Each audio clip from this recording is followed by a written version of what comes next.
everybody. I rarely go live. I had to figure out how to go live in landscape mode, but shout out to this one YouTube page who literally taught me in like 30 seconds or less. But anyways, we are like, oh, I forgot I had this mic on. I hope y'all can hear me.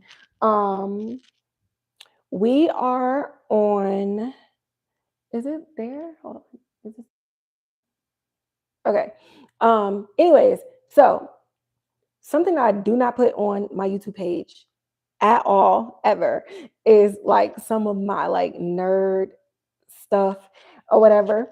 And I'm like obsessed with The Walking Dead and with The Ones Who Live. I'm obsessed with Danai Gurira.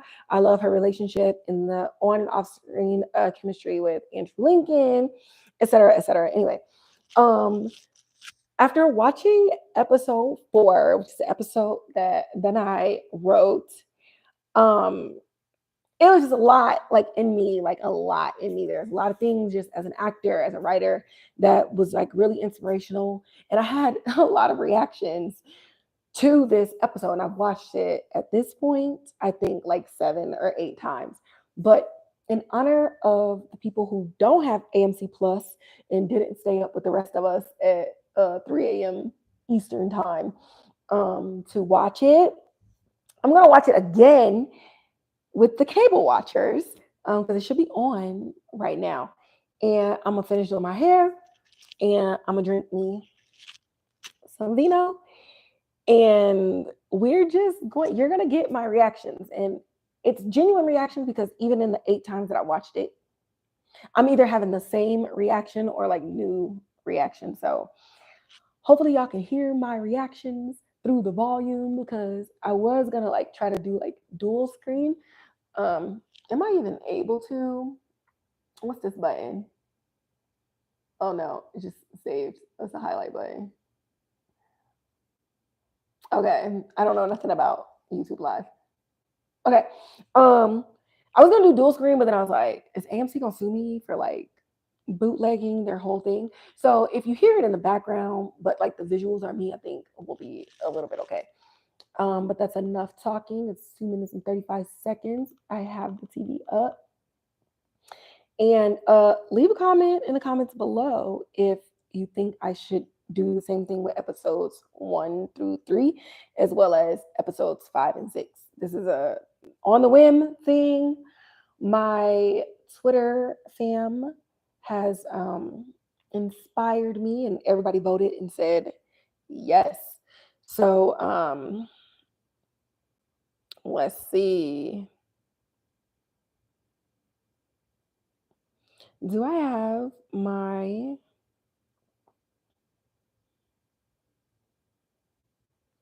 yeah.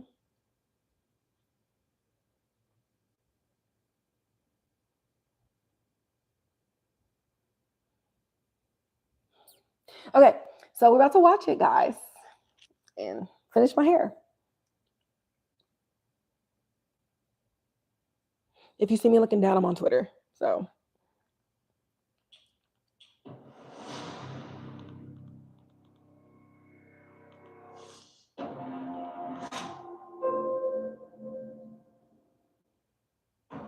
Everything you in on a secret.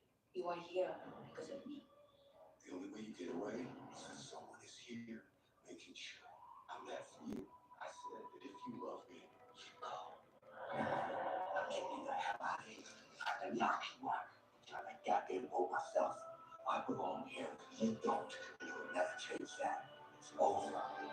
Judgment. I don't know if we'll be back.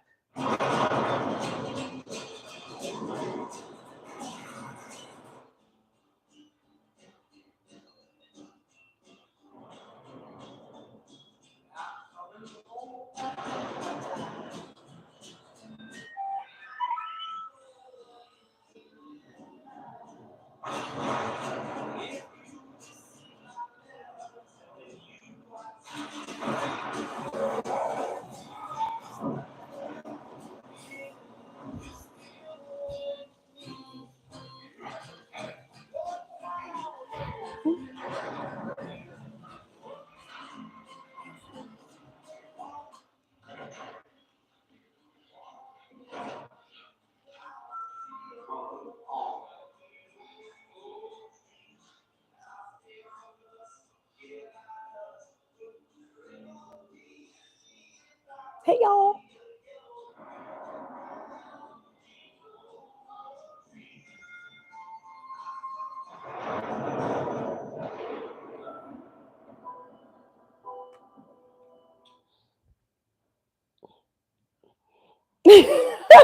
Hello, Alexandria from there. We needed a timeout. Oh I can't shit. believe you did that. I can't believe you said that. Your preferred temperature will be reached in 10 minutes.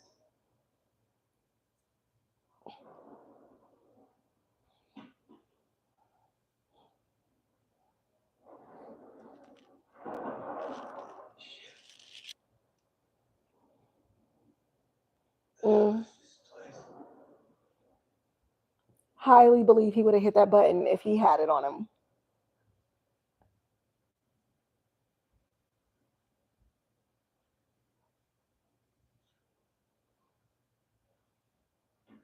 That's a nice kitchen, actually.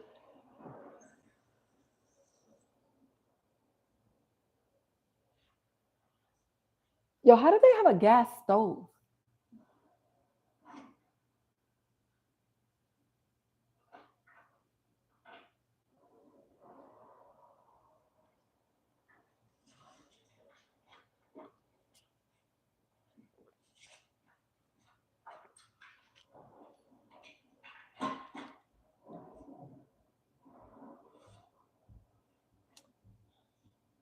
So, Rick, you're not gonna change? You're just gonna stay in soggy clothes? What are we doing?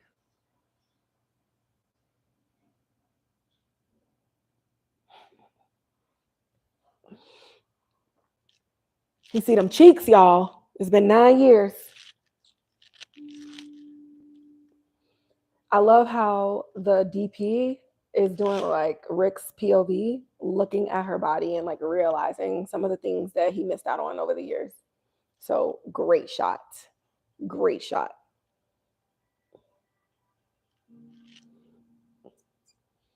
Oh,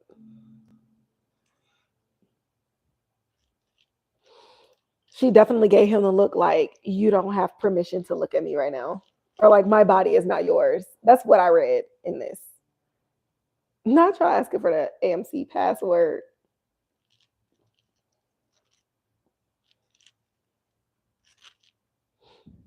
I'm not good at this live stuff, y'all. I'm not about to go above and beyond like faking it or whatever.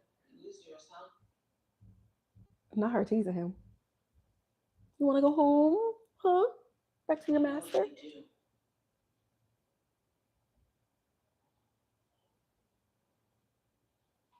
You want to call him here?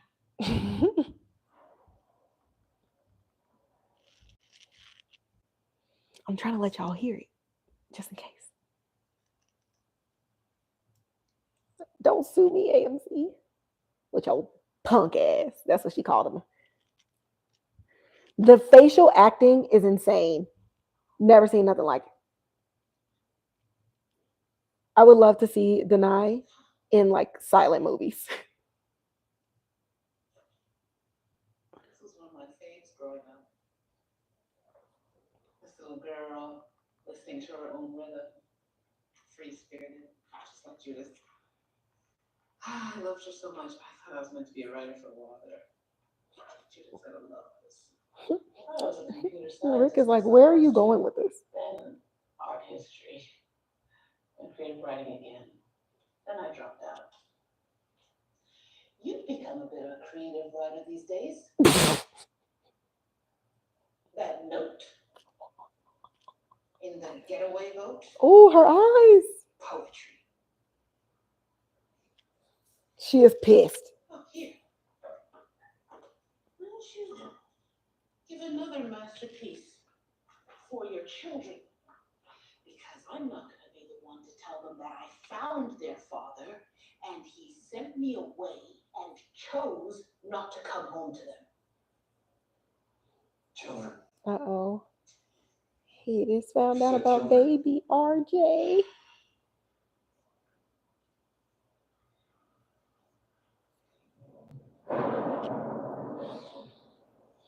His name is Rick.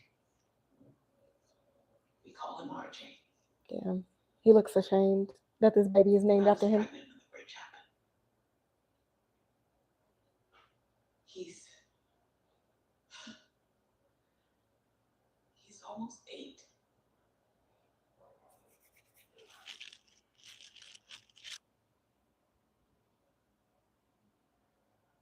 You need to give me the PRB. Oh boy. What? I just told you you have a son. I don't know who you are I'm anymore. trying to keep you and them alive. You need to give it to me. What did you say? Everything we have is broken? You're saying that we're You have no idea who it is. Not her using his words against him. Oh, this is great. You were alive and you were. You think anyone want to be with you? Y'all, she like using her hands to argue with him. We need to go back. Your preferred temperature will be Where reached. is it from? I told you not to show them. So I love how in the argument, I got AMC Plus, so I'm watching it. Like I can hit pause. I love how in the argument they're like speaking over each other and really physically using their bodies to argue as well. And they're not listening to each other right now. Then you got this random like noise in the background, and he is getting pissed because it's interrupting the feelings and the emotion. So like that is crazy in and of itself, and it's amazing because it makes the argument very realistic. Who you are, and you break the kill record. You grab the organ from Thorn, and nearly get yourselves killed. I'm trying to get you out of here alive, and you pull us out of a goddamn helicopter. It's because I don't like who you are with them. What they make you. Oh, her nose flared up. You think I want this? Your preferred temperature has been reached.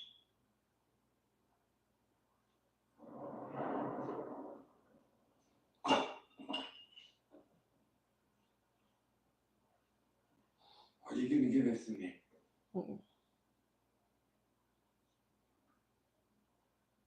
So what? We just let them win. Look at me. They won a long time ago. They won the day Jadis brought me here. She brought you. She was working for them, wasn't she? With them. She was running away from Alexandria. She saw me half dead at the riverbank. She will destroy our home if I try to leave. I was making her let you go. I got that much at her. You want me to go? I want you to live.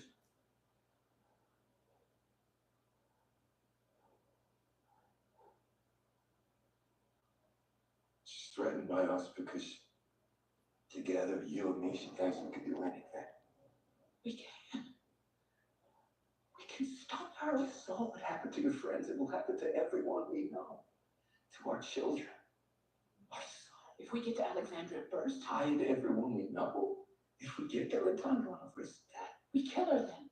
Should have done that in the beginning. She left it all behind. Who we are, where we're from. So people will find us if we did that. Please, just give me the PRB. Not you begging. Oh, she hates him in this moment. Why all the bullshit? Oh. I had to get you out. To lie? To leave that note and think I would just leave me? Okay, shout out to Yulin, the costume designer, because these clothes on the night, well, Michonne, is big as hell. And it made me think, like, who the hell was living here before? Like, I know I'm like deep into the argument, but I literally was like, what did that man do who lived here before? What was his life like? Like, it's the little details in these. Not only is the shot and the juxtaposition of their argument amazing, but like this little woman in these big ass clothes, it just cracks me up every time I see it. Both of us couldn't go home. Would you have gone if I told you? Hell no. Okay. We go back. We find her evidence. We destroy it. We kill her. And then we go home.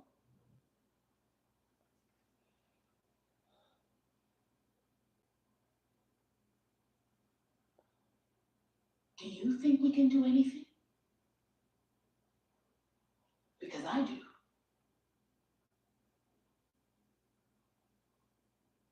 His eyes What is did they do dead, to you? girl. What did they do to you, Rick? He needs to go back. And after that,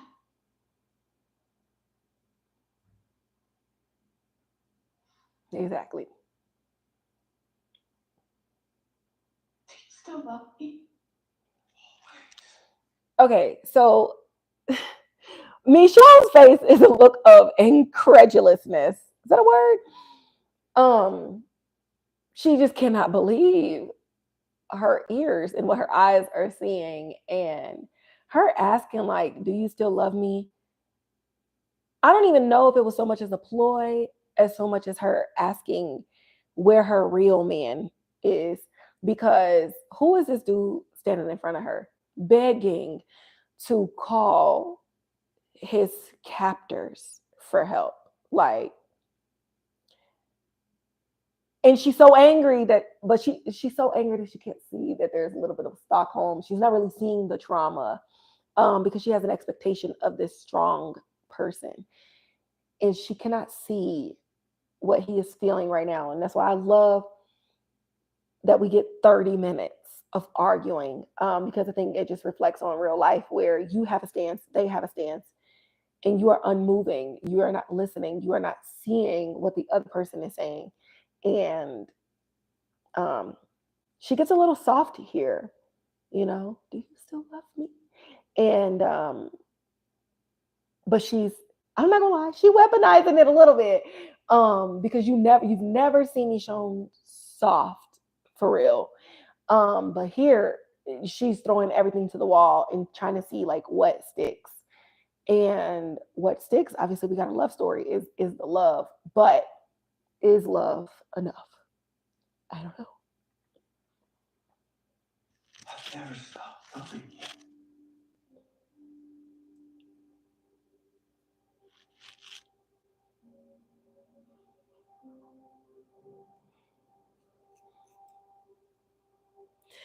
So Michonne hands him the PRB. And one thing about it to me, there's been a lot of callbacks this season, but one thing about it to me, her handing him the PRB, there's so many times that Rick made decisions and choices that she did not agree with. And even when they would argue and she let him know what her stance was, she always trusted in the decision that he made, even if it was something that she would not have made herself.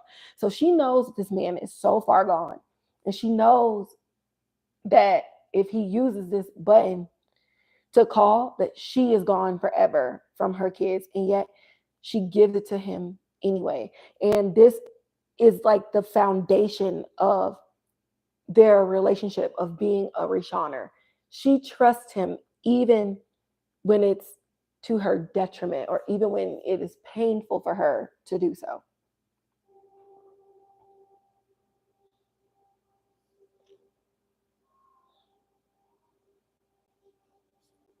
That's our helicopter. Yep, you would have died if she didn't yeet your ass out the heli. Our lives. It's gone.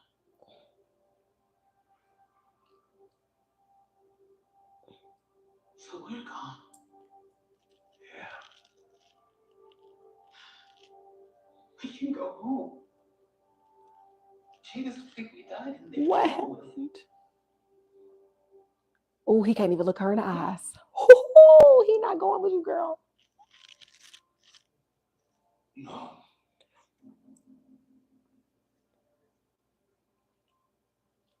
What did you say? Oh, I know she wanted to call him the N word. I'm not going home.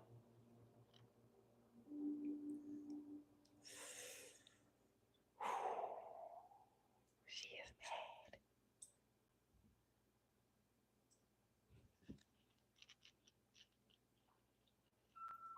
Temperature control malfunction. I know how it ends.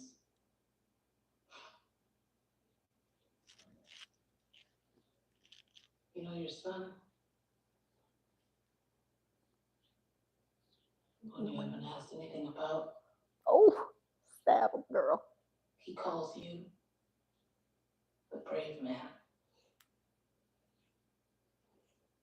He and Judith tell each other the story of what you did. He started calling himself Little brave man. I loved that. I know how it ends. Nat, my friend who your people killed. They're not my dad. He said that to me once when. Okay. Okay. So on my first watch, I don't know how much I was gagged by it or if it just went by. But she goes, "Did I not wrap my hair up?" Who cares?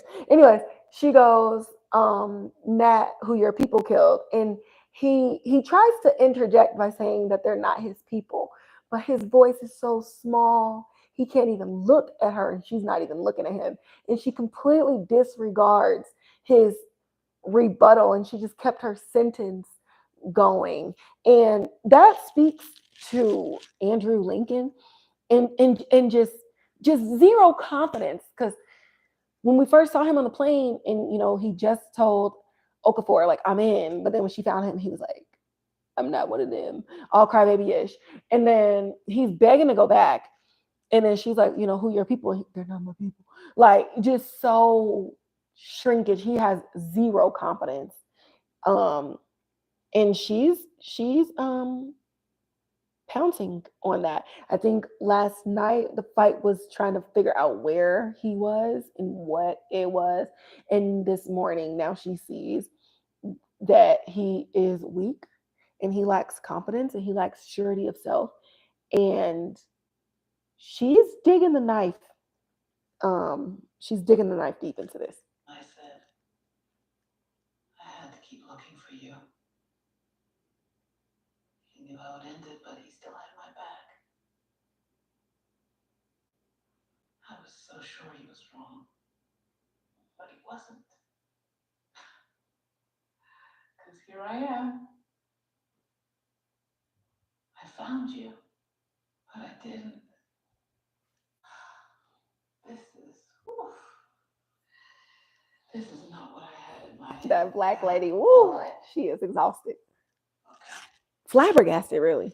So, just to get this straight, we just got a way out. They think we're dead, and you want to stay. Stay with an army that kept you against your will for years. I have to make sure you're protected. Oh, that's not it. I have to keep them from coming for our home. They're coming for it. You know that? They could one day. One day? I've been looking the other way, and you said it. They kill innocent people. Isn't that what you wanted? I'm in. I stay and make sure Judith and our son are protected. Oh, this is bullshit. Listen, the first man you and Nat killed, his name was Okafor. And he's who saved my life. He wanted me to become a part of the CRM, move up, help him change it. I didn't have anything left, so I gave myself to his mission. His mission. Do you remember the life we built? What we had? What we were building? It's kept people alive. I saw you. Standing there behind her. Looking like a A soldier at attention for this army. And I thought, he's a prisoner here. yes. And we have to break out. You don't choose to stay in prison when the doors open. You leave. We've been crawling around in the dirt so long, so losing people we love. This felt like a way or a chance to stop that, not surrender to fight. Sir, you don't even believe your own lies. It's not your responsibility. Thank you. You have a family. Okafor's gone. Thorne's one of them. Now I'm the only one left. To do what? So, you're trying to keep us safe by maybe changing the CRM one day. Who might come after our home and put. She said, Negro, you got me over here arguing over hypotheticals. The emphasis on the maybe one day who might, like words mean things. Words mean things. And she was arguing with him the way that I argue in real life. Like, so we might, can, could be, wish, could have. Nothing definite at all.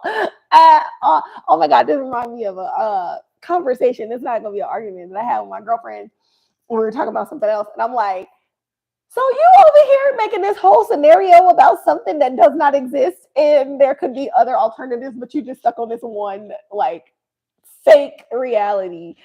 And he's sitting there looking dumb. oh, oh my God. He looks so dumb. She is driving the knife into him bad right now. I felt bad. I felt bad for him. I felt bad because right now she's listening to respond and she's not listening to understand. And it's apparent. It's apparent. Yeah. Is in danger. That's it. You won't come home with me to your life? Kids? I don't want to do this. I have to. Ah. So no. Oh. Oh. That's not it. She. You're lying. You know what? Your wish is granted. I'm out. Oh, not her throwing up the hand, y'all. Back to my kids, who I left to find you. Oh, I found you. found you. Fought for you. Tried to reason with you. I pleaded with you. And now I have to go. Damn right. Bye, dude. You're lying. You'll see it, and it'll be too late. So he all like, you gotta go, we gotta go back. You know what? Let's just go our separate ways. And she said, okay, nigga. I mean,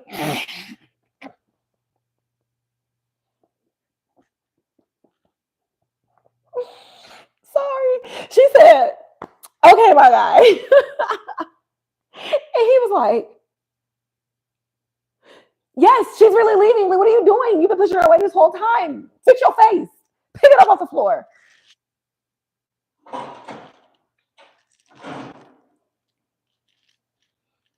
I'm gonna go after her. I'm a sucker. Chase me. I'm begging you.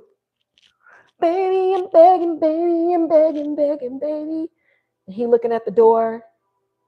And she looking back, he panicking. She don't hear his footsteps, y'all. Footsteps in the dark. Is that the name of the song? She looked back and he's not there.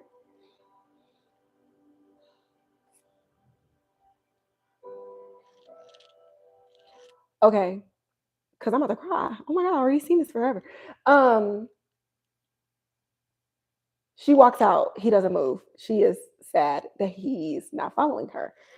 But inside this room, his hand is shaking on this door. Like he's literally been brainwashed and he's just been living a life of devastation for 9 years.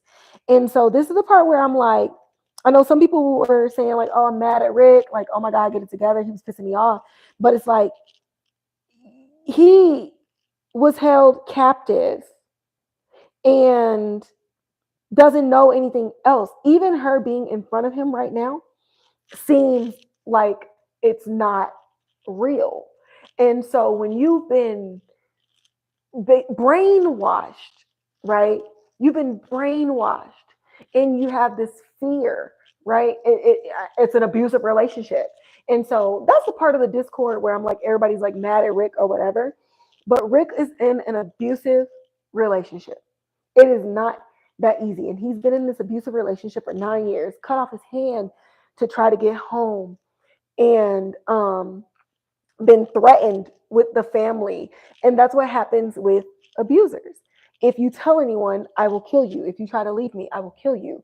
I will kill your kids. I will do all of that. And so That's the part where I was like not the most on Rishon Michonne's side.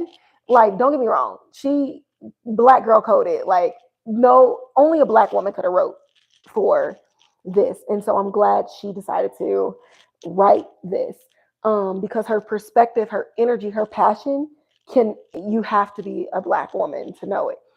But in this instance, when we're first inside of the apartment, I was like I was on Rick's side because he is a victim of psychological, physical, emotional, and spiritual abuse.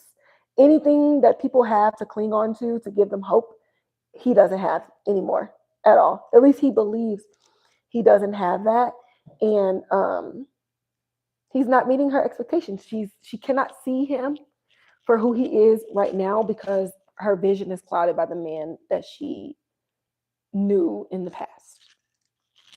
Look at there. It's gonna be a long life.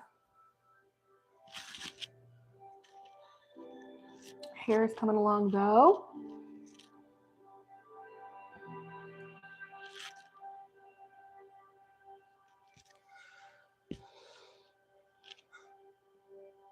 He don't want to. I mean, my man is panicking trying to open up this damn door. It's a door, and he opens it. He panicked. But this is the first step. The first step. The first step. He walked out of the room and he went after her.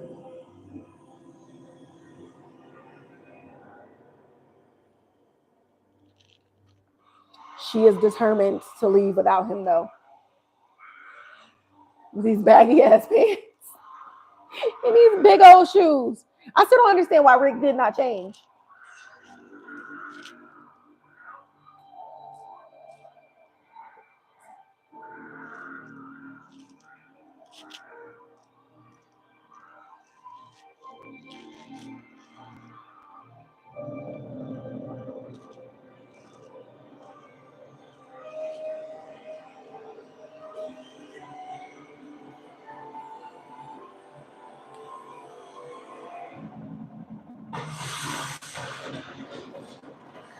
Okay, real quick. The way Rick was running down that hallway, so Rick is 50, Denai is 46.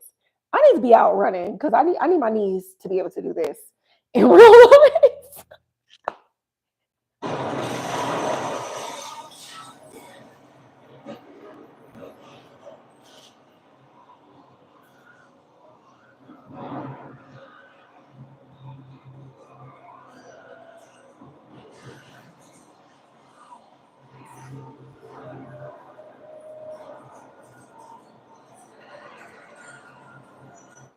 Okay, I'm all about symbology. And the knife fell. She had a stick and she had a kitchen knife. And then they stayed on the kitchen knife. So I don't know if this is the DP just getting like nerding out and just getting the image of the walkers walking by it, or if Denai wrote in the knife falling and getting that shot to mean something else. Like in the next episode, is our members of the CRM going to investigate this looking for a body and see this knife out in the hallway of the apartment building and be like, somebody was here.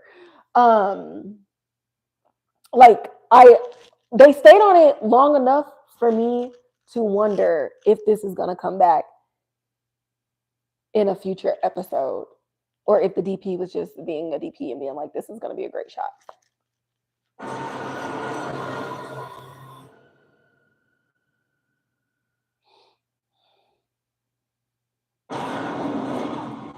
That leads us further into this way.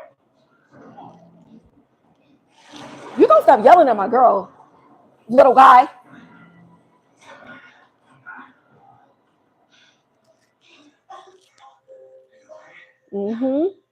That chlorine. Now she is acting up. You don't even know, bro. You don't even know. It took her a year to get her lungs back together. You gotta just hunker down till the numbers get out. You do that, we get trapped. We can't breach from this high, even if it's a defensible position. I don't even have a weapon, Commando, so how are we supposed to get past all those waters? Goddamn defensible position. Commando, really?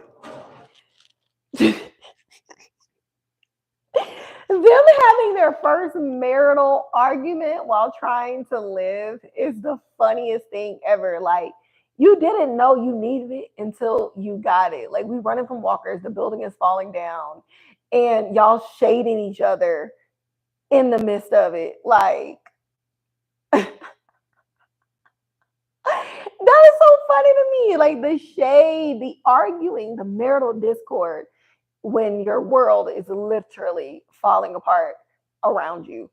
I think that grounds us in what's really going on, and you kind of get away from like the rush of like survival mode of the original mothership show, The Walking Dead, and because they're focused, look over here, because they're focused on just them, even though they're trying to survive in this moment, because there's not a whole bunch of other actors to really pay attention to, in that go go go go go, they actually get to argue um, the way that a normal couple would, regardless of it being an apocalypse.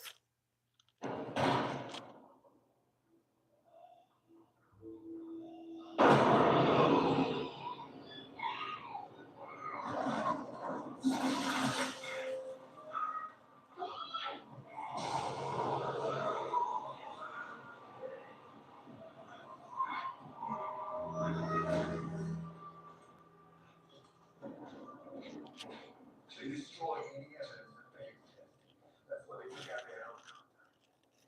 This whole building is buckling. Michonne, Michonne, Michonne. Just time. When I conceived of Greenwood, it was so I need to clear. go to Comic Con. Like-minded innovators Bad. in various fields seeking to live off the grid, to create a new, more sustained and hopeful tomorrow. Our motto, progress and redemption through innovation, is now like a sick joke to me. But I can't face how much I have failed everyone. I cannot go another day and continue to watch our mission die. I am sorry. Let me be remembered as one who refused to leave the world the same way I found it. Okay, so they're in this room and she finds a note. So they're in it's like a gym for the apartment complex. And she's reading this note, and basically they wanted to like make the world better. And it wasn't bad. They starved to death. Um, but a lot of the signs are like keep hope alive. Um, you can do anything, we overcome by our ability to adapt. And so the messaging, honestly, in Rick's like looking at all the different things, um, the messaging kind of goes along with over the years with people saying, believe a little bit longer and stuff like that. So I felt like, to me, everything, Denai did not write this absent-mindedly. Everything means something. And so I feel like all the different words and the stuff that was on the wall and the things that these people believed in is what Alexandria stood for. It's what she's here fighting for and what he forgot. And so while she's reading this note and he's looking at all of these words, I also think passively these words are reassuring him that he's where he's supposed to be right now. Even though he's still fighting it, it's a message to him. So them being in this room is like divine intervention as well. Lakshmi Patel.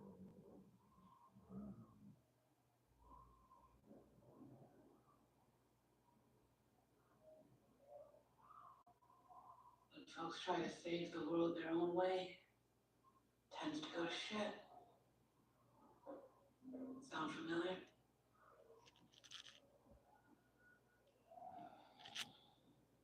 Just like this place. I thought they knew it all. Oh, except without killing of innocent people. That part. the city stands. And I'll stop the killing. I'll find a way. Just like her. You still don't understand. Signing up for lifelong duty to the enemy? It's about ending the enemy. This is not you, Rick. This isn't me, how? Oh, he going on the offense. Everything, my hand, my life for you. That's not me. This is what I need to do to keep you safe. Girl, I'm walking around with a nub because of you. I feel safe when I'm with you. Oh, only time I feel safe is when. Be afraid, Rick. Yes, we do. So that's what I tell your son. Mm. She was expertly weaponizing the information of him having a namesake against him. This is the third mention, but she says it here. That's what I tell your son. Is it, Rick? Is it? That his father didn't want to know anything about him because he was so Yeah, afraid. his father was up. I'm not the brave man. He sure like he needs some courage though. You shouldn't have gone. Mm. I was taken away. I didn't have a choice. You did. Ooh, she pushed him, y'all. She hurt. He hurt her. You don't know a goddamn thing anymore, do you? Not a goddamn thing. So, Not you making Rishon this is who you cry. are now. Big guy, huh? Soldier of the CRM. Big guy, huh? You're moving up, right? That's the plan? Maybe I should be afraid of you in the Ooh. red uniforms. I don't know what you're capable of. You lied to me. You keep Lied lying to to me. me. You think I'm not beating myself up for not being with my kids right now? That I'm not wondering how I will ever live with myself and God forbid. That's why you should go.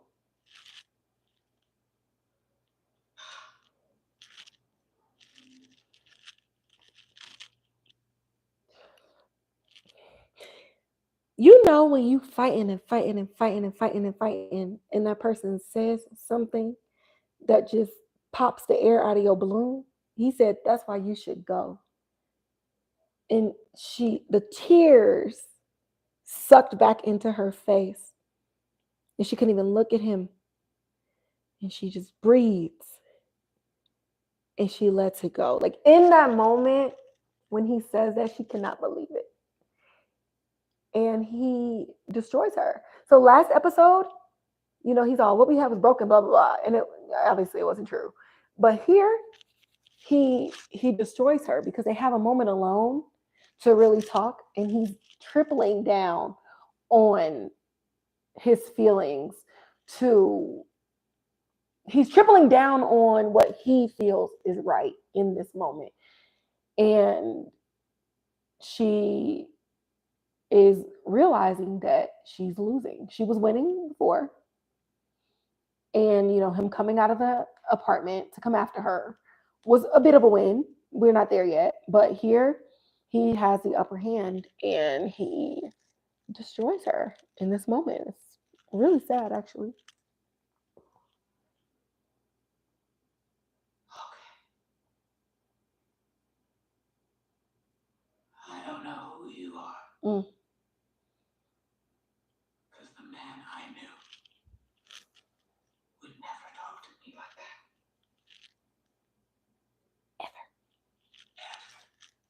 I know that's right. Did I not? Oh my God.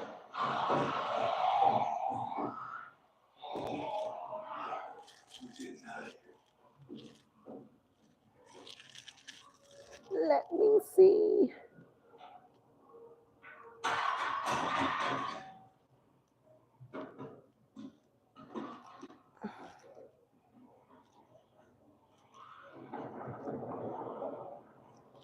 She's so defeated right now, y'all. You don't even see the energy in this fight. She just walks up and she's destroyed.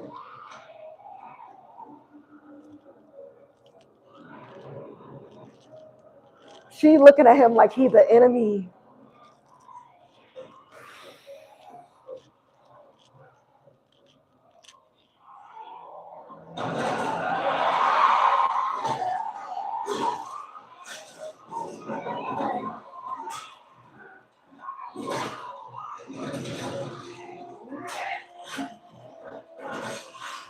I hate when the music is louder than the dialogue.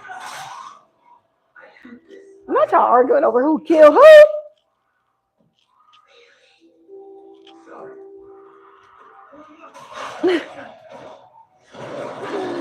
Oh, it's the best arguments ever. Turn that down.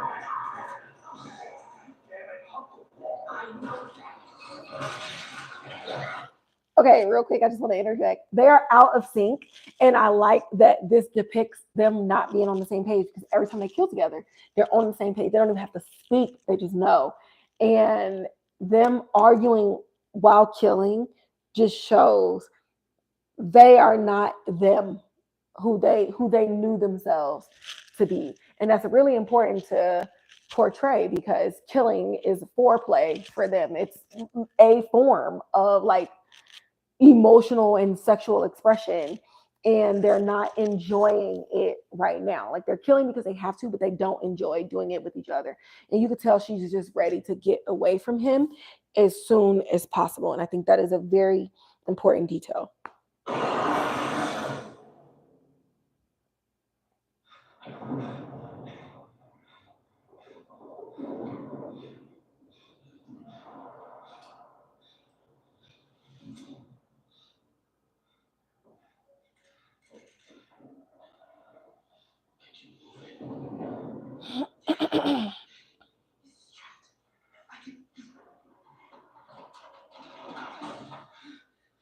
Okay, one, two, three.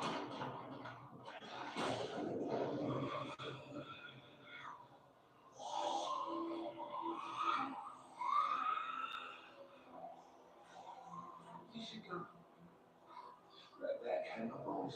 Look at this thing. How? There's no time. You got to go. These bolts are holding this thing together.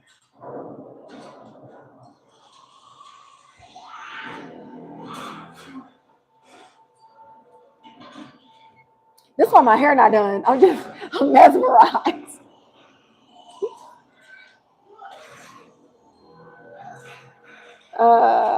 Did I do a middle part?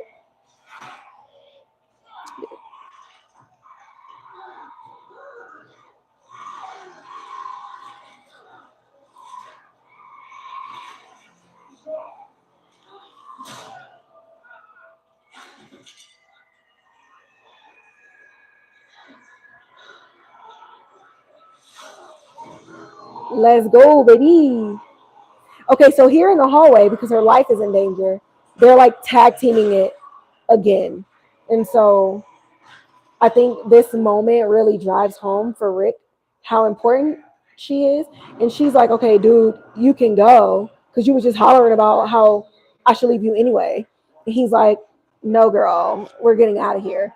And so now you kind of see them working together the way they used to.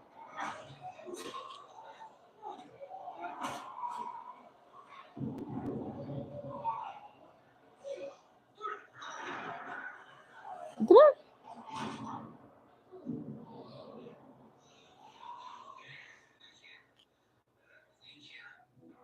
You don't ever have to thank me.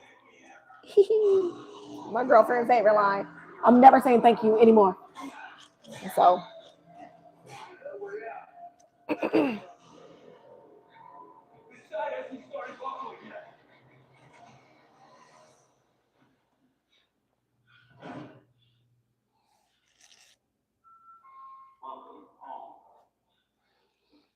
okay, so this next part is my favorite. I'm gonna dissect these, y'all. Whatever. I'm gonna dissect this in parts, and I'm gonna try to explain it the way that I explained to my girlfriend. Um, so there'll be a lot of like play, pause, or whatever. But watch the show so you can just soak it all in. But I hope my explanation of what's happening helps you watch it in the same way that I watch it. So they just got out of the hallway. They're back in tune and sync a little bit. Um, and they're in another part of the building that's not falling down. And so now there's actually more of a calm and a peace um, after the storm.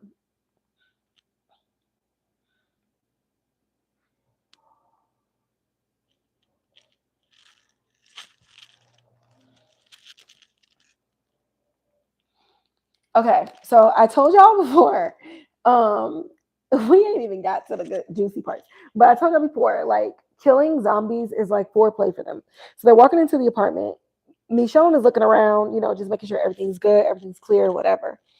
And Rick is coming up behind her, and his face is drunk, drunk, okay, with desire. Okay, like I think desire is too weak of a word, as Miss Pearl Thorne said, friends, friends, that's too light. That's too light for a place like this. He's my family. um, desire is too light. I don't even know what this is. Um, he will in this moment. He's looking at her like he will die right now, literally die to have her.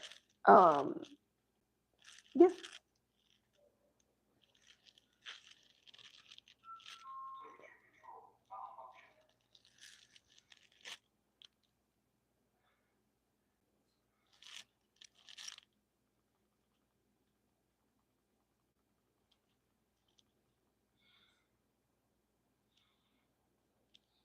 So he's stepping into her space, and she is mad.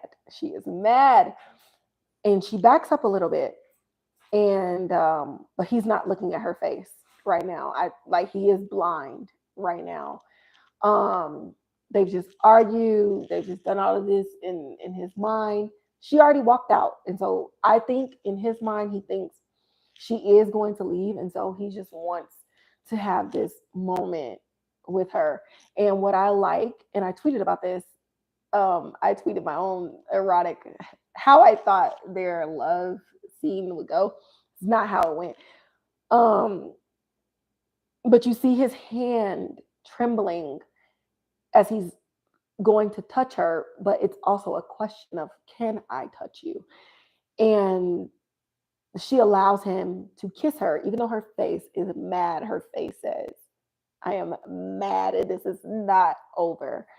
But then she touches his face and welcomes him in, because at the end of the day, she also has the same desire. They literally have the same goal. They just have two different ideas of how to get there. And it comes out in their lovemaking scene. I mean, open mouth breathing, y'all. He just be like,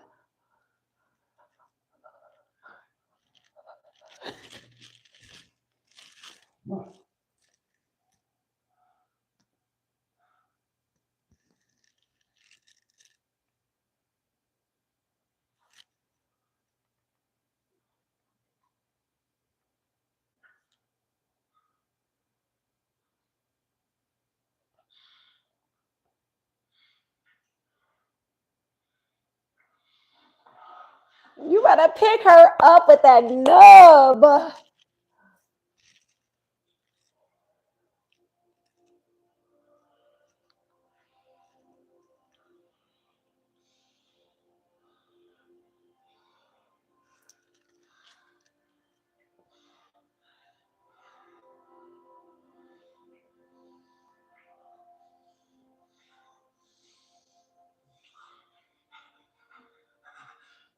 Okay. My favorite part. So my girlfriend said I described this part as if the scene was like 10 minutes long, and it's not even 3 minutes. Okay. I mean, the whole thing is a spoiler. It is what it is. They're having relations, and Michonne is their power dynamic. I'll say that Michonne is leading this. And when I first watched this, I was trying to figure out like why he was reacting this way, like why was he looking that way. And so I missed, okay, I missed the part when I first watched this. And so when he's looking and he's looking wild and he's doing all these other things, I interpreted it as like him being like, okay, this isn't real. Like, is this real? Like, what's happening? Like, I don't deserve you. Like, whatever. And so then I rewound it and I watched it again. And what happens is it's been 9 years. Okay. And it's been 9 years. And for the both of them. And so as a woman, you're abstinent, your body is going to feel a certain type of way 9 years with no, interactions. Try to keep this PG-13 at least. And men, it's been 9 years and you haven't felt um, inside of the house. And so Andy acts this so well, and so that you can tell that his, what do they call it in books? His peak came, it snuck up on him. I'll say that. His peak came um unknowingly. And so then he's panicked, right? He's looking at her, he's trying to like his breathing pattern, you just know what's happening. And he's trying to fight it, but he can't because it's been 9 years. And he's looking around. So, and everybody interprets me differently. Watch this a bunch of times. He's looking around, and to me, when I first for me, I felt like I misinterpreted it the first time I saw it. I misinterpreted it as I don't deserve you. Is this real? Is this my real life? Like I'm pushing you away, and you're still allowing me to connect with you in this way. But after I watched it again, I was like, oh, he's feeling like shame, and he's feeling maybe questioning him being able to please her after all this time. But the other thing too, I felt like he was telling her because it happened prematurely that he's never been with anyone else. I felt like with his eyes, and he was telling her like he's like, oh my God, like I didn't know this was gonna, I can't control this. I can't control myself when I'm with you. Oh my God, I'm not a real man anymore. Like I can't please my wife anymore. But also it's you, it's only been you, it's always been you. There's been nobody else. And in that, you can feel him shrinking just a little bit more. Like I said in the beginning, when he was like, I'm not with them are my people. He was small and he was shrinking and shrinking and shrinking. And in this moment, the most vulnerable moment that you can be is when you're having sex with someone. And his eyes are looking everywhere except at her. She touches his face and she's searching and trying to lock her eyes on his to tell him it's okay and it's only been you too. And in that reassurance, she transfers that power and she breathes life back into him to where then he takes control of their interaction. And you can see in his eyes, he goes from feeling small, feeling weak, feeling not manly to being like, I have no reason to feel this way with you. You are my strength. You are the reason that I'm still going, that I'm still alive. And you see him, to me, not become a brave man, because bravery is when you do things without fear. And I think in this moment, he becomes a courageous man. And to have courage means to act with fear, in spite of the fear. And I think in this moment, we see that transformation. Okay, I'm gonna finish it.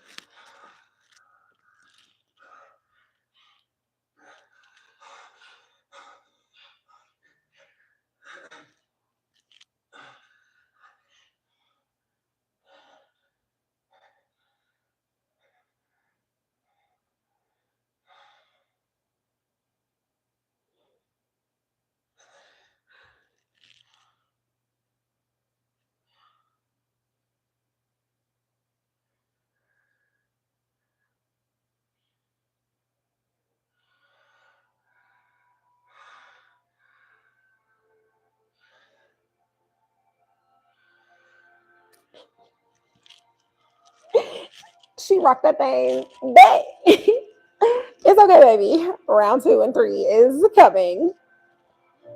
Let's go. You better flip her over.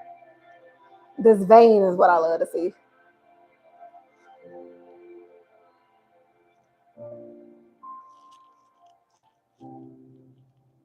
That's right. Although if this was my show, we'd have had like Cardi B or something playing in the background. That why? So he's really good looking. He's finally asking about his son. Oh, it's nuts how much he looks like you. Save the light brown skin. It's hard to tell I had anything to do with it. But he does have my eyes. He's stubborn. Just like his daddy. Yes. Just like his Like daddy. his mama. Like his mama. That was so sweet. How do I see the chat? He does have your good kind of heart, though. How do I see the comments? That's what reminds me the most of you.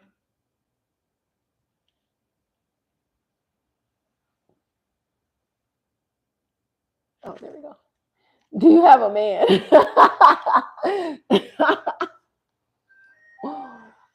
What? It's just a rumor. What? I just got one when it started. It cleans the floor on a timer.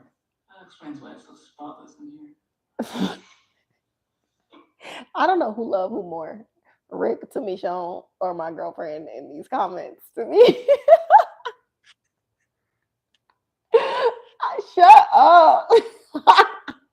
Oh my god, I'm hitting my mic. Oh my god. You noticed how thin they were. Walkers. Cities intact, no burnt out buildings, no fallen walls, no bullet holes. Just a dead Ralph there. Food. Check the tambourine. Starved. Well, they kept this place going a good while. Well, they did more than that. They kept innovating. I guess they were sick of scavenging and wanted to create another way. But no crops. Well, even if they did have the crops fail. One bad harvest. Something has to burn to bring it back. Oh, referencing his conversation with Okafor. Boo. There you go. Chance for future generations, a real chance. Okay, so a lot of time what we were talking about on Twitter, it was like they really need to have sex to speak with clarity. And so where everything before the sex was like a fight, here he's still talking about the CRM and working from the inside and infiltrating it or whatever. And she responds with tenderness. She grabs his face and she's smiling so sweetly and she goes, "You're still lying." And but now she's created a space for him, and she's giving agency to his trauma. And I mean, she ain't had sex in 9 years. Like, I don't want to hear that shit. I got 2 babies. Like, what do you mean? And so now I felt like this was such a really good turn of the tide moment after they had sex, because now I think she can listen more than she's angry.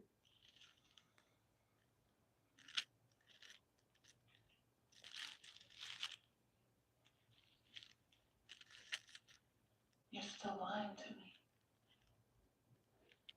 You're lying to yourself.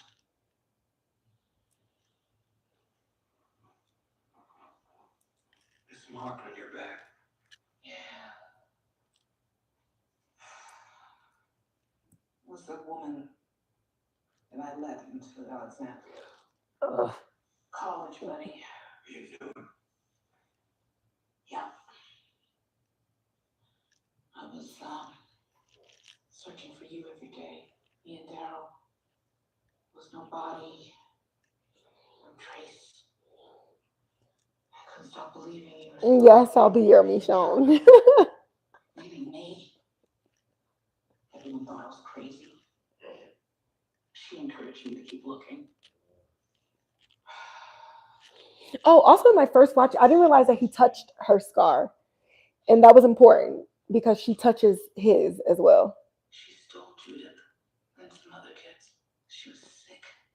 I felt like they were connecting to each other's stories in that, and really seeing from the other side the trauma that they missed in each other's lives about being separated from each other. Yes. Good.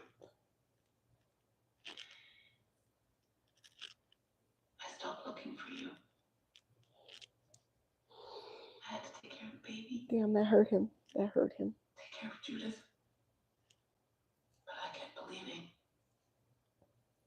that you are not gone forever. I still believe that. Fight for your man, sis.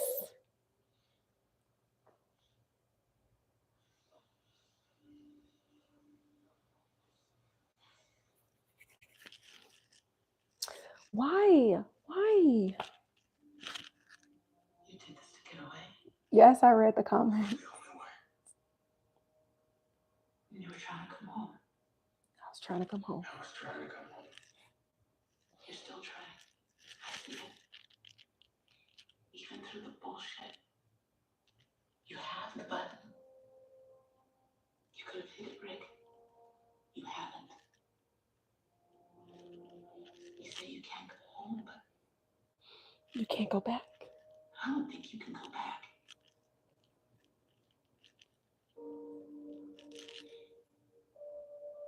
My favorite subscriber is my girlfriend. I'm sorry for what they did to you.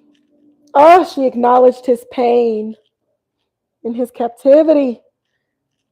That's what he needed. Sensitivity.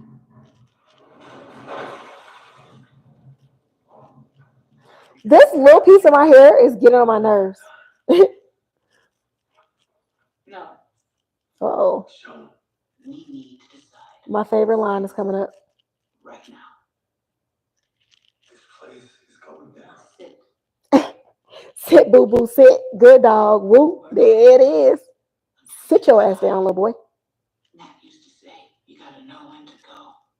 It's not time to go. You gotta know when to hold 'em. Hey, know when to fold 'em. Know when to walk away. Now sit your ass down. So he knew his wife was crazy because he looking around, he like, this building is falling apart. And she did not move. He putting on clothes and shit. And she just sitting there. And I think he also then at that point remembered she did just throw us both out of a plane. So let me go ahead, sit down real quick. And he's still looking around. He is scared and she is not moving.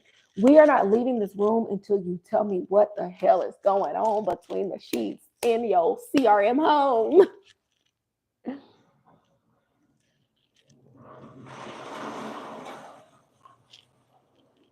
After I left here, why did you come after me? You know why? Say it. I need to hear you say I it. need you to. You're the love of my life. I couldn't just let you go. You fell in my heart, ripped itself out of my chest and walked out the door. Then come home with me. It's that simple. It's not that easy. Listen to me. When this army attacked my friends, I got hit too. I nearly died. I was holed up in a mall trying to recover with Nat for a year. They took a year from me. From my time With my kids. I lied to you. I don't know how Judith is. I don't know if she's okay. She stopped answering or walking. They've taken so much from us. Why give them any more? This hope that you have in the CRM, sacrificing yourself, it's not real. We, your family, are real. I'm real. Our love, this, it doesn't get denied. Whew. No matter what you keep trying to tell me or yourself. So circling back to my original question at the beginning, And what did they do? this back and forth.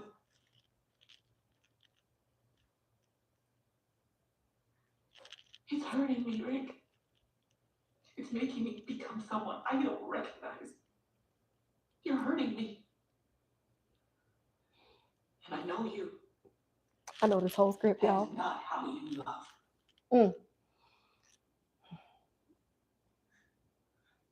So like I said, What did they do to you? Rick, I need you to try to tell me what is really going on here. What did they take from you?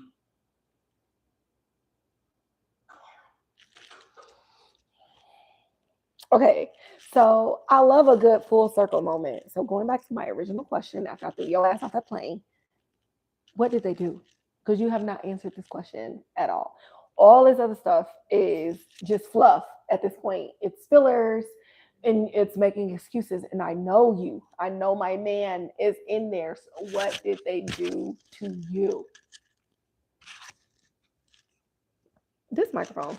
What did they do to you? What did they take? Because not only did they physically take my man, but they took something else. And I need to know. And her approach to this argument in this way, okay, we just gonna stick with that. Her approach to this argument in this way, um, because this is how she used to talk to him. That he's never yelled at her, she's never yelled at him. When he was erratic, she was always the calm, and when she was the storm, he was always the calm. And and so there were two storms going after each other. So I loved how she's grabbing him physically and she's letting him know, I'm exhausted and we are not leaving this room. We will die up in here. I will die. But you will tell me what is happening, what is going on, so we can make a decision. I don't want to be in the unknown anymore. Am I leaving with you or am I leaving without you? And you see the old Michonne come back to pull the old Rick out, the Rick that would just openly tell her, I had a bad day today. The Rick that would openly tell her, I'm okay. I'm okay.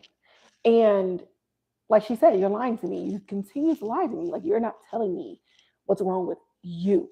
You just keep telling me CRM bullshit. What is wrong with you? My husband, my man. Um, and I love that we get back to that tenderness that they had when they first sat on the couch talking about each other's day together.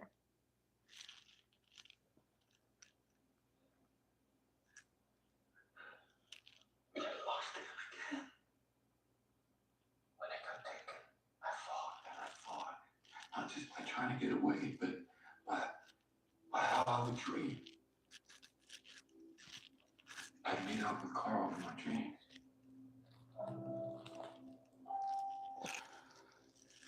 And that's how I survived in here. Kept me alive. And then one day he was just gone. He just left. But then I started dreaming of you. And there you were. You and I fell in love in different ways. And it kept me going. And you were gone too. I couldn't see your face anymore, just like I couldn't see Carl. I can't again. Okay. Andrew Lincoln, deny you wrote an amazing monologue. Both monologues were great. But in this, I think it's really important to showcase men who are open and vulnerable in love. And that's one of the things that I loved about Rick's character and that they really leaned into is that he was never trying to like be macho about his love um for her. And there were a lot of people that he hid his pain from, but he could never hide it from her. And I love that she was able to get this level of vulnerability out. And another thing in this moment is as he's talking, she's smiling and she's nodding and giving him validation and giving him reassurance and letting him know that her world is safe for him and that he can pour into her and that she can hold the pain for the both of them. Um, and because she's already gotten to be vulnerable at the campfire, bawling her eyes out, because she already is spent from being vulnerable with him during this argument, all she wants is him to let her in. And he's finally going back to who he was and letting her in. And instead of her taking on like angry expressions at the CRM breaking him down, she smiles at him and she takes on an open expression, basically saying, I hear you, I feel you, I understand, and I recognize your pain, and I'm sorry. And that's really important in a relationship. And I think that's why like this whole episode is just like, if you are in a relationship and if you love somebody, I think you should really watch this together. Because even though, he's like, you're the love of my life, I will die without you. The love is not really like the foundation of their relationship, because their foundation of the relationship was built on trust, openness, honesty. And so you see in this space, yeah, he's pouring his heart out, but he's pouring his heart out to the person that he picked up at the prison for the first time. He's pouring his heart out to the woman who he would not trade for the governor, not the woman that he eventually realized that he loved. He's pouring it out to like where their foundation was. He's laying a new layer of foundation, if that makes any sense. So it wasn't about the sex. It wasn't about like, oh, I love you, so let me tell you this. It was just about, she's always been this person and he needed her to be that person. Whereas when she first threw them out the helicopter, she was coming from a place of just love. Hence the, do you still love me? Stuff like that. And even in that moment, love wasn't enough. Even him answering, yes, I love you, but I'm going back, it wasn't enough. And she realizes that the love is not what's going to bring her man back. That trust is, in that need to be on the same side, I think, is what brings it back, not love on its own. Without you,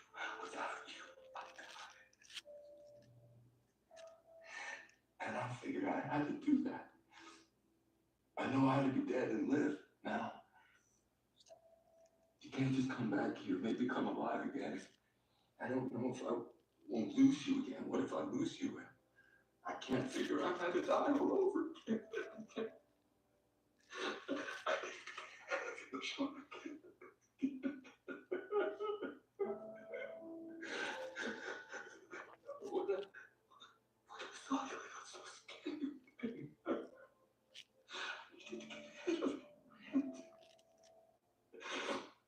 At least if I think you will live on longer than me, without knowing if you do, I can just believe that it's true. Knowing. I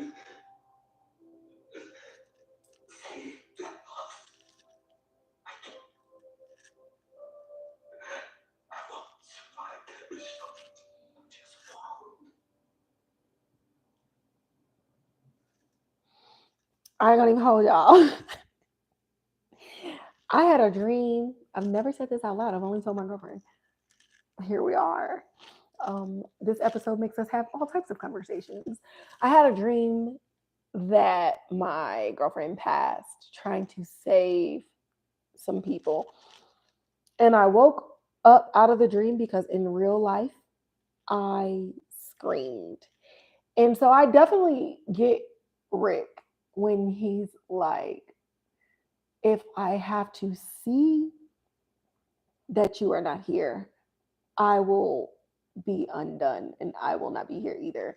Um, and it's just such a beautiful delivery of words. If I know, if I send you away alive, knowing that I cannot escape, you will always be alive in my mind.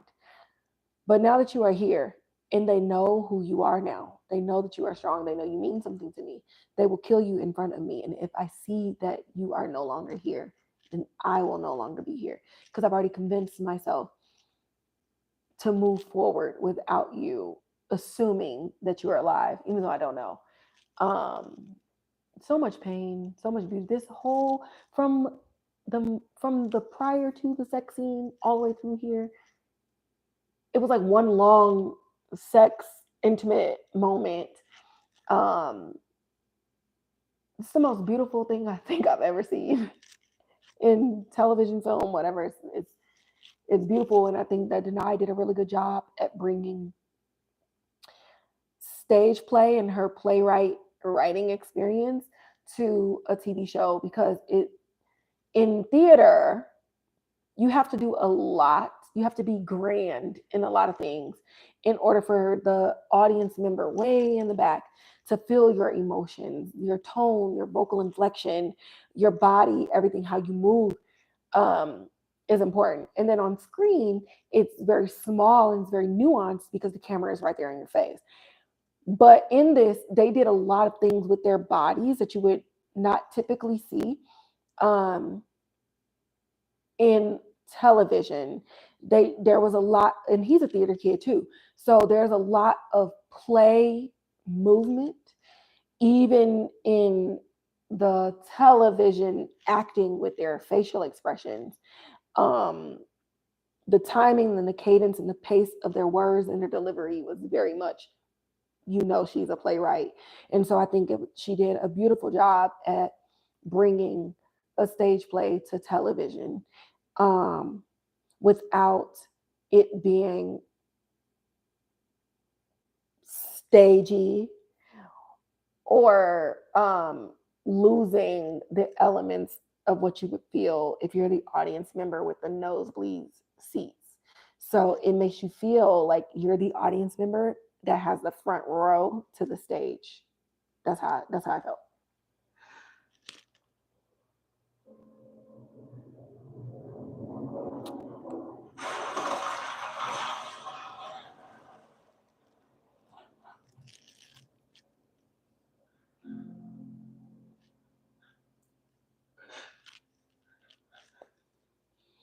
Carl.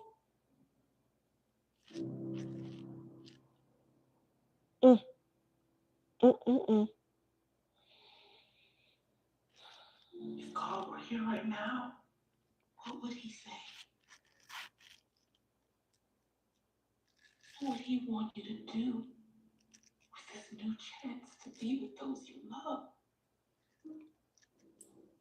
Despite all the odds, all the years, I found you, Rick. I came here through the hell that we have both been through to take you home.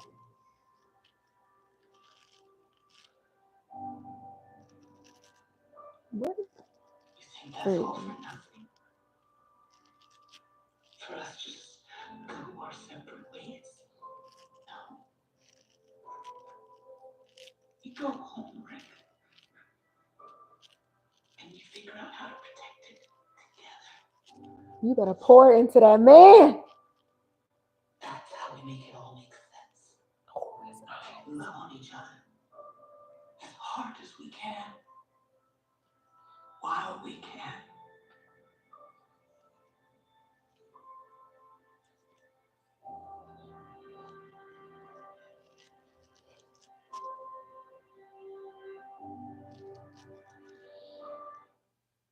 Andrew Lincoln, just from being spent, the way that Michonne was spent in the gym, he's exhausted telling all his emotions, and you just see the light going more and more back into his eyes.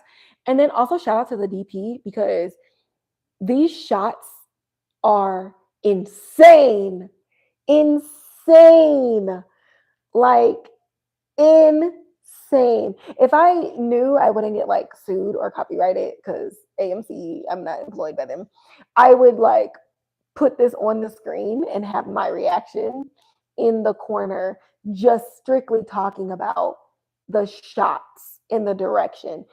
The direction was clear. Denai's vision was clear, and the director delivered on that vision. Yes. Go ahead, kiss her for the 1,000th time.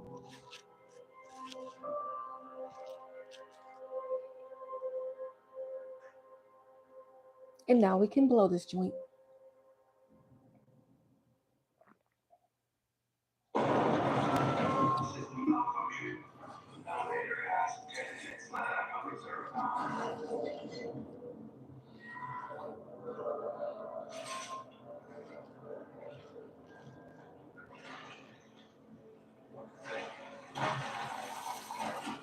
He always kissing on her.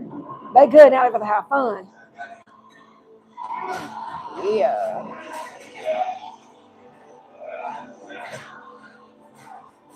Now we're back to that foreplay because we've argued. We're good now.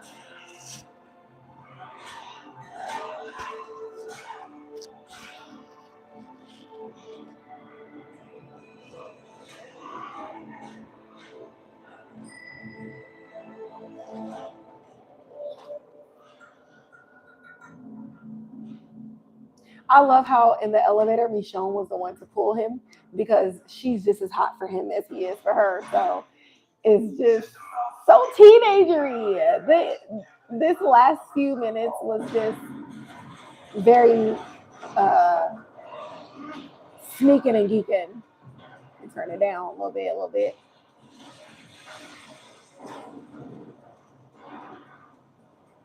Oh, so one thing I pointed this out to my girlfriend. So in this whole thing, Rick is in CRM gear the whole time. And symbology, y'all, symbology. She changed out that shit as soon as she got up in there. He was in it the whole time. And so not only did they have a mental hold, but the mental hold that they had on him was physically represented in the costume that he was still in, saying that he's choosing them. Even when he was on that fake bullshit, I'm gonna infiltrate them or whatever, you never changed. You did not get out of those clothes. The only time he got out of his clothes was when it was time to get it on. And in that moment, like I said before, you see the shedding, you see her bringing him back to a little bit to himself, that light coming back to himself. Right after they was done and they're having this conversation in the bedroom before he tells her like what's really going on internally and emotionally, like what they did to him, he still put back on that black shirt because that's all they wear is black. So when they finally decide to leave and they're on each other's side and it's me and you against the world, he puts this blue sweater over the shirt. And so now we have a physical representation that's saying that he is walking away from them, not only mentally, spiritually, emotionally, but physically. And so he's, yeah, we need the boots and stuff like that, but he's covering up that identity and that hold uh, that they had on him. And that's what makes them running out of the building really beautiful because he's not with them. Like all the times that he kept saying, I'm not with them, I'm not with them, I'm not with them. He's finally not with them.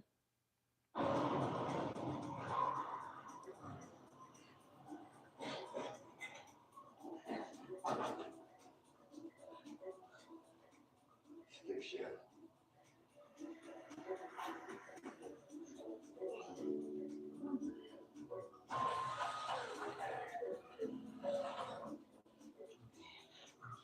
Not them kissing and switching sides. They made a spaceship electric car. Left tanks of ethanol in black. Okay, so this scene with the car, obviously it was really fun watching them switch seats and he kissing her and stuff. But okay, so I live in Colorado and okay, so if you live anywhere with snow, I think it was like a month ago, there was a snowstorm, like this freeze that happened like in a bunch of places. And these electric cars didn't work. And so in this, he's like, why would they make a stick shift electric? And then he looks in the back and he was like, it's cans of ethanol in the back seat. And she goes, oh, it's a hybrid. And it just made me laugh because I'm just like, bro, these electric cars was literally just on the street, dunzo. And so to have this little thing in there, to me, I felt like it was shade towards electric cars and that hybrids are the way to go. Because in an apocalypse, when the power is out, you can't plug that shit up. You need gas. So I thought that was so fun. You couldn't do enough to get home. Got a finger for that. Clearly they thought they could do anything. Yeah, we can. We can make this whole damn world ours if you want. Yes, we can. That sounds like something I said. It is. Okay. Okay.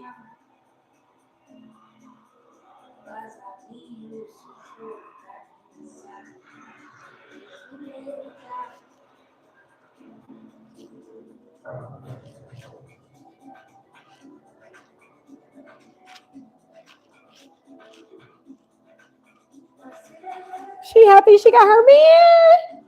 My man, my man, my man.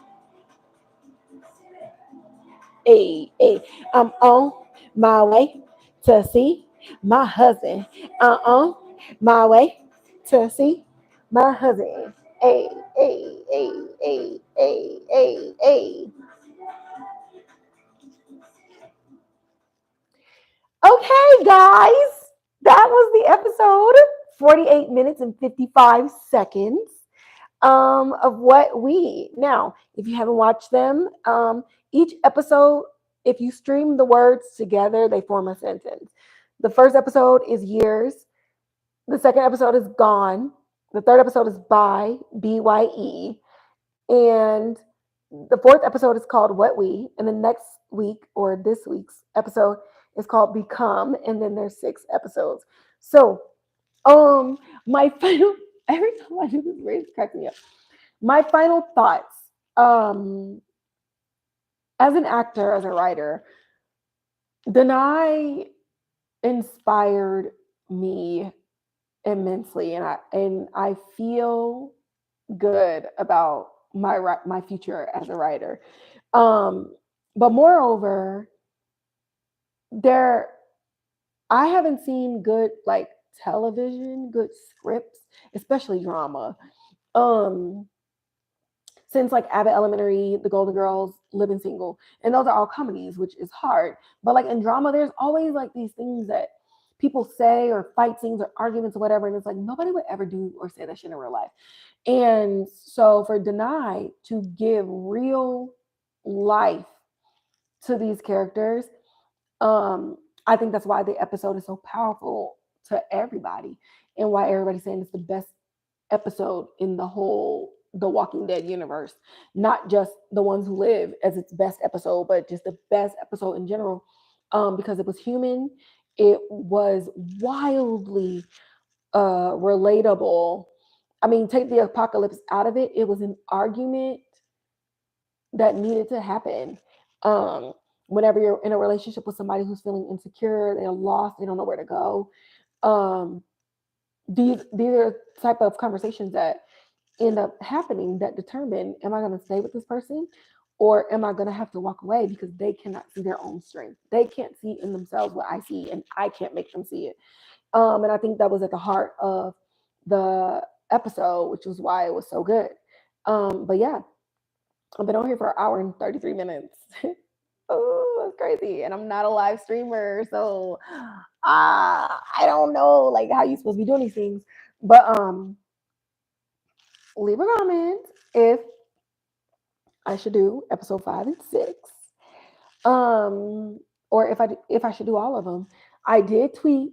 So I was rewatching the first 3 episodes before this one aired, and I tweeted and asked Leslie Ann Brandt, who plays Thorn, a question, that she responded to me. So I do be like live tweeting my reactions, even though I've seen it. I always pick up different things. And I tweet about it. So follow me on Twitter if you don't, at Kivonshe. And you can definitely catch me in The Ones Who Live hashtag. Um, but yeah, that's gonna wrap up this live stream, and I'm gonna finish my hair. I think I got like 7, 8 locks left, and I will see y'all next Sunday with my regularly scheduled program. Now, how do I end this? How do I end it? Do I just hit X? Where's the stop button? This is embarrassing. Okay, are you sure you want to stop streaming? Yes. Okay.